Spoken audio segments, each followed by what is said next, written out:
لو أنزلنا هذا القرآن على جبل لرأيته خاشعا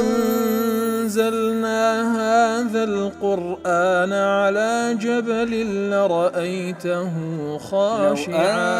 أنزلنا هذا القرآن على جبل لرأيته خاشعا متصدعا من خشية وتلك الأمثال نضربها للناس لعلهم يتفكرون.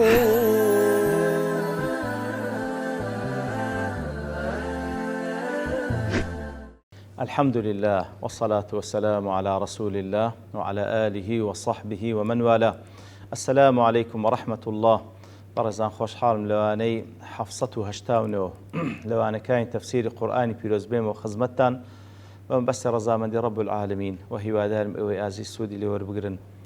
أعوذ بالله من الشيطان الرجيم بسم الله الرحمن الرحيم ثم بدلنا مكان السيئة الحسنة حتى عفوا وقالوا قد مس آباءنا الضراء والسراء حتى عفوا وقالوا قد مس آباءنا الضراء والسراء فأخذناهم بغتة وهم لا يشعرون. بەڵێ خۆشەویستان وەکلوانی ڕابردوو لە خزمەت دواتە پیرۆزەدا بووین کە رب العالمین لە پێش ئەوەش باسی ئەوەی کردکەوە وەکو سونەتێک لە سونەتەکانی خۆی لە تەعامل لەگەڵ بەندەکانی لەبوو هەر ئاوەدانیەکەوە پێغەمبەرێکی ڕەوانە کردبیتن کاتێکەوە ئەو ئاوەدانیە خەڵک و پابلێنج زۆربەی خەڵکی ئەو ئاوەدانیە ئیمانیان بۆ پێغەمبەر نەهێنابیتن خی گەورە لە پێش ئەوەی کەوە عەزابێکی یەکلاکەرەوە و ئیستئساڵ و بنبڕیان بکە خی گەورە تاقی کردینەوە بە ناخۆشی ناتە سەریان لە جەستەیان لە ماڵیان تاوەکو بگەڕێنەوە.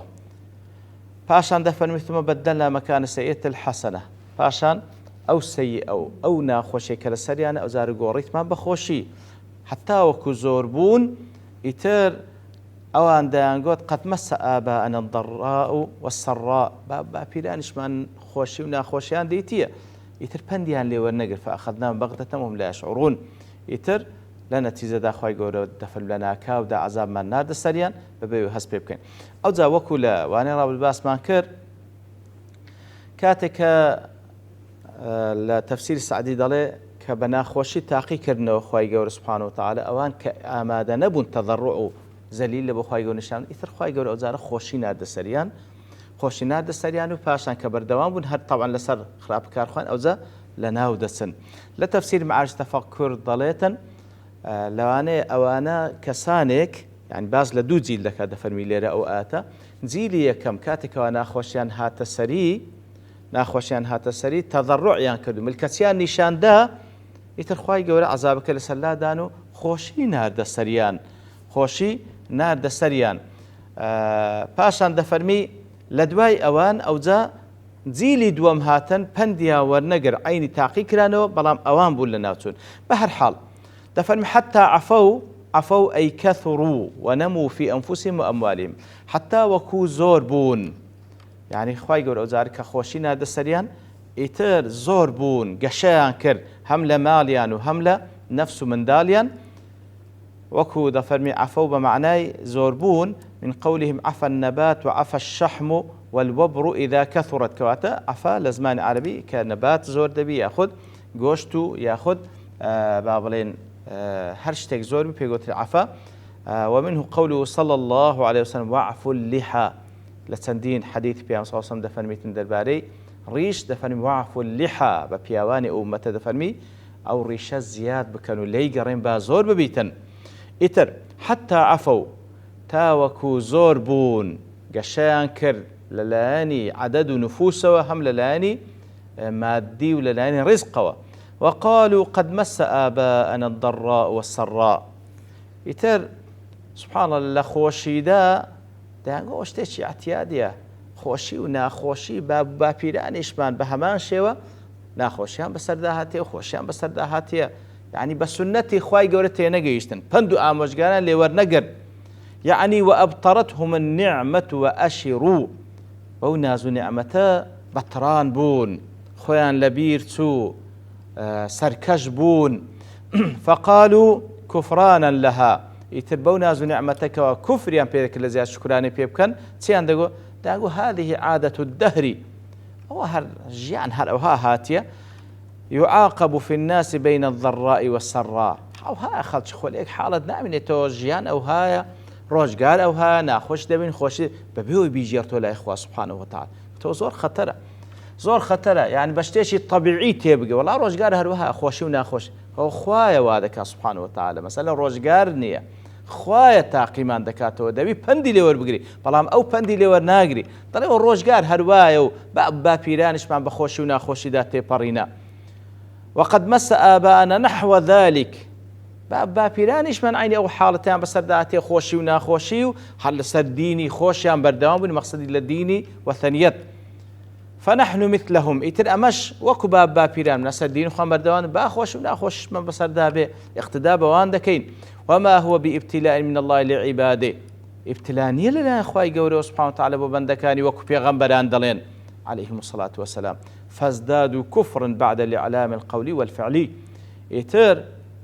هنديك كافر بون يعني بخوشي وبناخوشي كخواي قور تاقيان دكات لو بقرينوا أندرن اشتيشي اعتيادي والروج قال خوشي وناخوشي بس لا ونية تاخي كرنا وإنذار بالله أخواي قوروا والعياذ بالله أنت مشاك أو تصور زور خطرة خواي قورا بأنواع الشيء وبندكاني آقادار دك أنت مشاهدك يعني زلزلة دي دلشتش طبيعية مانك دجيرة اشتش طبيعية روج دجيرة سبحان الله بناوين لنا ظواهري طبيعي معلم قد طبيعيني أوه سنتي خواي قورا وايكوا بوشتانا إنسان كان آقادار دكاتوا وما نرسل بالآيات إلا تخويفا طبيعي سي قرد بصري خواي قورا آقادار دكاتوا فندو آموش قال والنقري أوا إنزار والله عذابي ودواداده إتر أواني وهان دقو والمعنى أن الله تعالى ابتلاهم بالسيئة لينيبوا إليه فما فعلوا كواتا وكل تفسير قاسمي دل خواي قورا تاقياني كردوا بناخوشي تاوكو بقرين ولاي ويان نكرد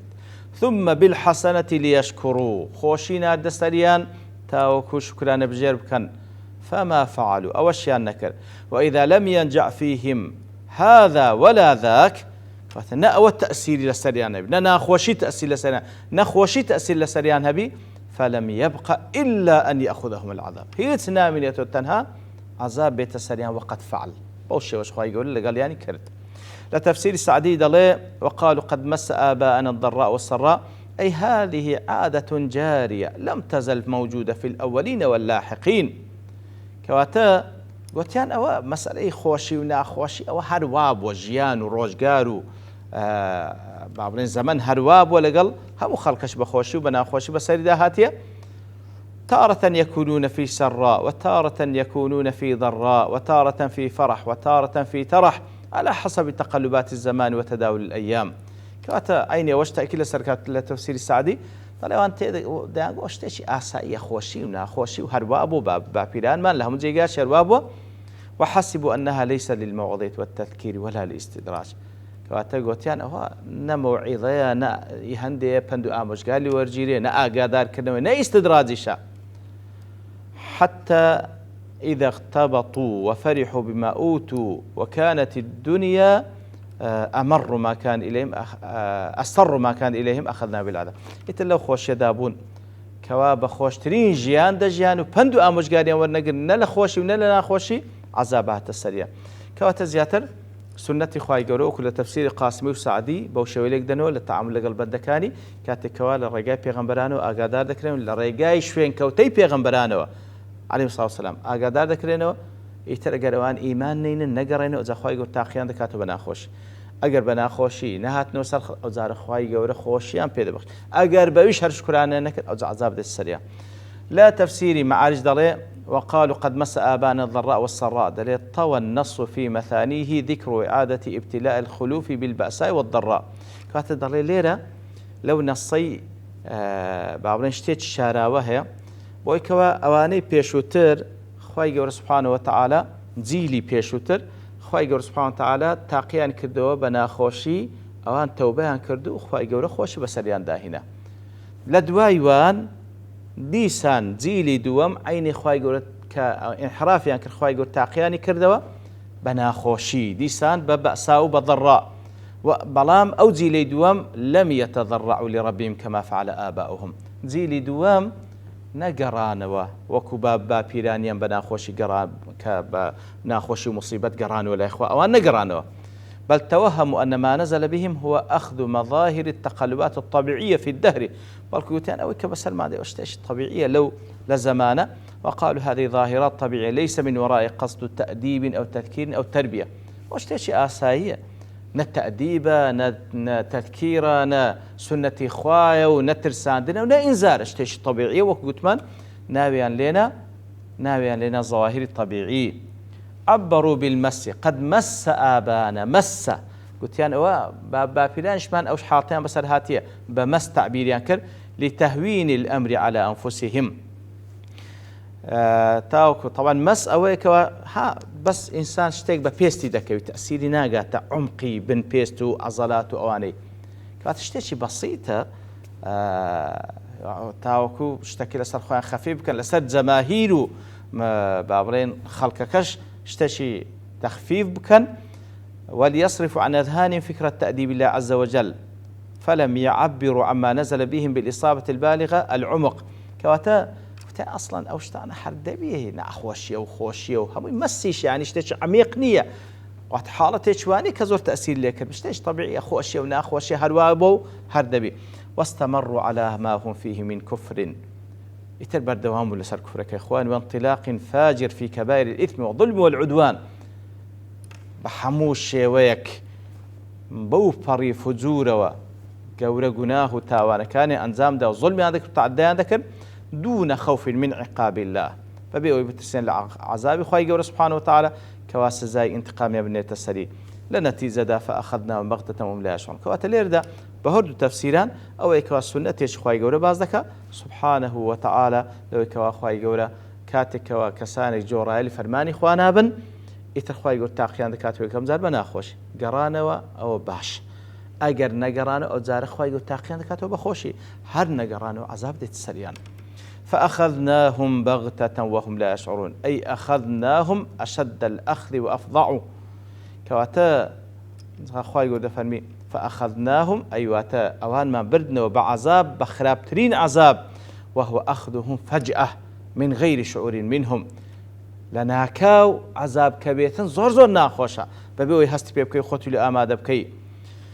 وكخواهي قورة فرمي حتى إذا فرحوا بما أوتوا أخذناهم بغتة وكل سورة الأنعام للتفسير السعديد عليه وهم لا يشعرون أي لا يخطر لهم الهلاك على بال أصلا بخياليان دانت كلنا وبتسن وظنوا أنهم قادرون على ما آتاهم الله واتيجيشنا أوي كوالا بردستيان أو أخوا قدرتي بيدانا حرد بي لجرد صلاة أوان بي وأنهم غير زائلين ولا منفلتين عنه بهج شويك أو عذاب لسريان لا ناك يعني أو خوشية لسريان لا ناكوي لجرد صلاة إخوانا بهمو أسباب كان حسابيان كذا حتى لو خوشي ونازو نعمة قوة دا صلاة دادجيا لو حالتي بعذابات السريان كواتا اعتقاد أن مناوبة الضراء والسراء عادة الدهر من غير أن يكون هناك داعية تؤدي إليها ولا حكمة فيها هو من اعتقاد الكافرين كواتا أوي لو آت وردجيلة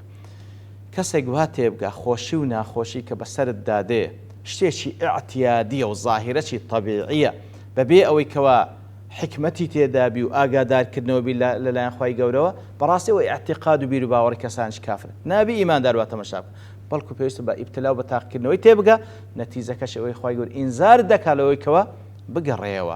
وكو ابن كثير دالي المؤمن من يتفطن لما ابتلاه الله من الضراء والسراء فيشكر الله على السراء ويصبر على الضراء كوات إنسان إيمان دار براسي كسشي زيرك وزندي وتساو كراوية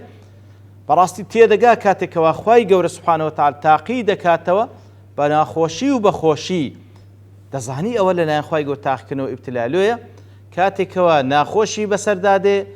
بابلين دزاني تاقكرنوي وصبري لسردقري دقريتو لا اخواي قور كاتك وخوشي بسرداده بهمانشي ودزاني ابتلاو تاقكرنوي أين شكراني لسردكا كواتا دزاني هموي بيامل لا يخواي يقول له يدي نقبل وشتيش آساي طبيعية حتى أجواب بردوام نخير كواتا بلام كسي بباور بە هیچ شێوەیەک هەموو ئەو زەواهیرانەی خۆشی و ناخۆشی هەر بە شتێکی طبیعی تێدەگاتن نابی تەمای ئەوەی کەوا پند و ئامۆژگار لێ وەرگر بگەڕێتەوە ئیتر لەخوای گەورە دەپاڕێن لەو کەسانە بین کەوا بەو شێوە لە تەعاملکردنمان لەو ژیانەدا بەو شێوەی تێبگەین کە هەمووی سونەنی خوای گەورە لە تەعامل لەگەڵ ئێمە مەبەستەکەش تێیدا گەڕانەوەمانە لۆ لای خوای گەورە سوبحانەهو وتەعالە پێش ئەوەی کەوا وەکو کەسانێکی بێ ئاگا لە خەوی غەفڵەتدا بین ئیتر لە ناکاو عەزاب بێت سەرمان والعیاذ بالله خواهي قول عاقبة هؤلاء ما خير بك وصلى الله وسلم على نبينا محمد وعلى آله وصحبه أجمعين وآخر دعوانا الحمد لله رب العالمين. لو أنزلنا هذا القرآن على جبل لرأيته خاشعا أنزلنا هذا القرآن على جبل لرأيته خاشعا أنزلنا هذا القرآن على جبل لرأيته خاشعا متصدعا من خشية الله. وتلك الأمثال نضربها للناس لعلهم يتفكرون.